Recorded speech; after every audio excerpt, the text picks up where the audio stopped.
आजकल हम देखते हैं कि प्रत्येक विद्यार्थी के हाथ में मोबाइल ज़रूर मिलेगा, किताब मिले या ना मिले। तो मोबाइल से पढ़ने की आदत बिल्कुल छोड़ दें और बोर्ड के एग्ज़ाम्स में केवल और केवल जो हमें याद होता है मोबाइल से नहीं, बल्कि याद सबसे अधिक हमें होता है हमारी किताबों से, पुस्तकों से।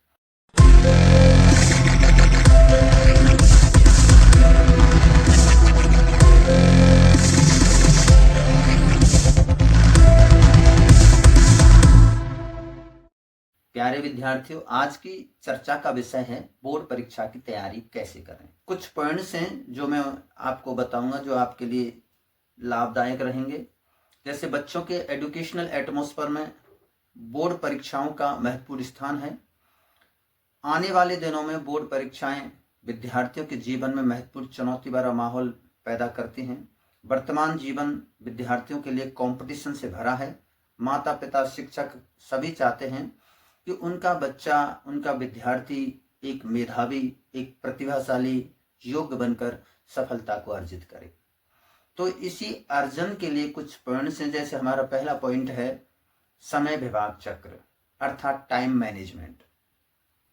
एक निश्चित समय विभाग चक्र बनाया जावे जिसमें अनुशासित रहकर सफलता अर्जित की जा सके।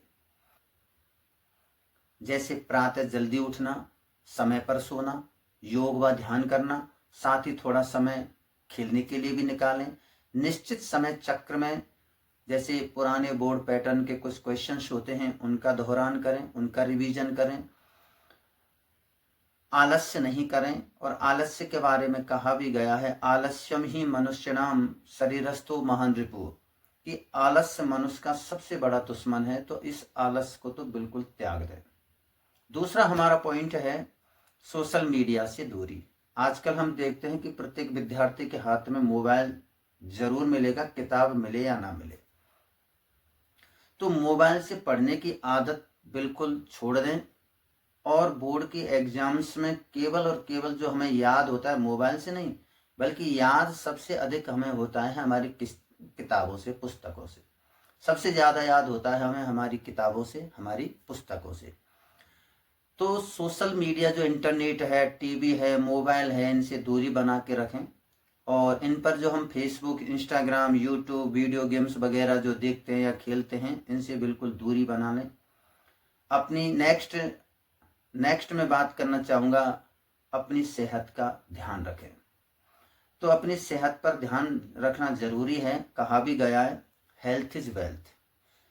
यदि हमारा स्वास्थ्य सही है तो वो सबसे बड़ी वेल्थ है। एक रोगी से पूछो कि यदि वो रोगी है तो उसको पढ़ाई में भी ध्यान नहीं लगता है।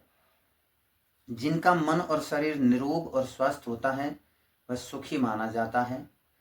जो विद्यार्थी मानसिक और शारीरिक रूप से स्वस्थ होते हैं उनकी स्टडी में अच्छा मन लगता है, अच्छे से अंक अर्जित कर पाते हैं वो। और कहा भी गया है a healthy mind exists in a healthy body, कि स्वस्थ शरीर में ही स्वस्थ मस्तिष्क का निवास होता है। और नेक्स्ट पॉइंट है हमारा पाठ्यक्रम एवं दोहरान अर्थात सिलेबस और रिवीजन। बोर्ड परीक्षाओं में उच्च अंक अर्जित करने के लिए सिलेबस समय पर पूरा करें, रिवीजन का भी ध्यान रखें। कठिन प्रश्न सवाल हैं तो अपने अपने शिक्षकों की सहायता लें। शिक्षक आपकी सहायता के लिए हमेशा तत्पर रहते हैं। वो चाहते हैं कि तुम उनसे कुछ पूछें, तो उनसे सलाह लेकर के और कुछ क्वेश्चन जो इम्पोर्टेंट हैं उन पर भी निशान लगाएं, उनको भी ध्यान से देखें, ज़्यादा देखें। लेकिन बोर्ड में सारे क्वेश्चन ही इम्पोर्टेंट्स होते हैं, तो इसीलिए छोटी छोटी स्टडी, छोटे छोटे क्वेश्चनों पर भी ध्यान रखें। आगे मैं बताना चाहूँगा परीक्षा का पैटर्न। परीक्षा के पैटर्न को समझने के लिए बोर्ड द्वारा उपलब्ध कराए गए जो मॉडल पेपर हैं उनको देखें, बार बार उनकी स्टडी करें। अन्य जो संस्थाओं के द्वारा उपलब्ध कराई गई जो डेस्क वर्क्स या अन्य चीज़ें हैं उनको भी देखें, उनके महत्व को समझें। उनके क्वेश्चंस, कौन सा क्वेश्चन किस तरीके से कहाँ आ रहा है, कौन से क्वेश्चन नंबर पर है, कितने का है, वो सारी स्टडी ढंग से करें। और प्रश्नों का जवाब केवल उन्हीं शब्द सीमा में दें जो वहाँ पर दिया गया है। छोटे छोटे प्रश्नों पर ज़्यादा ध्यान दें, उनको बिल्कुल गलत ना करें, गलत कोई सा भी क्वेश्चन नहीं हो।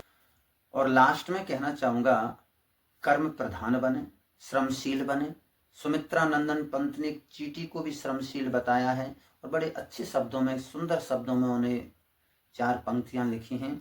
भूरे बालों की सी कतरन, छिपा नहीं जिसका छोटापन, वह समस्त पृथ्वी पर निर्भय, विचरण करती श्रम में तन में, वह जीवन की जिंदगी अक्षय, दिन भर में वह मीलों चलती, अथक कार्य से कभी न टलती। और अंत में यही कहूंगा कि सफलता का कोई शॉर्टकट नहीं होता, भाग्य के भरोसे नहीं बैठना है, भाग्य भी श्रम करने वालों का उदय होता है। और एक लोक कहावत भी है, सोया शेर भूखा मरता है परंतु परिश्रमी बिल्ली घूम घूम कर दूध मलाई खाते हैं। पॉजिटिव बने रहें, नकारात्मक भावनाएं बिल्कुल दूर कर दें। पॉजिटिवनेस और प्लेजर और खुशी के साथ यदि हम पढ़ेंगे तो हमें जरूर याद होगा। धन्यवाद।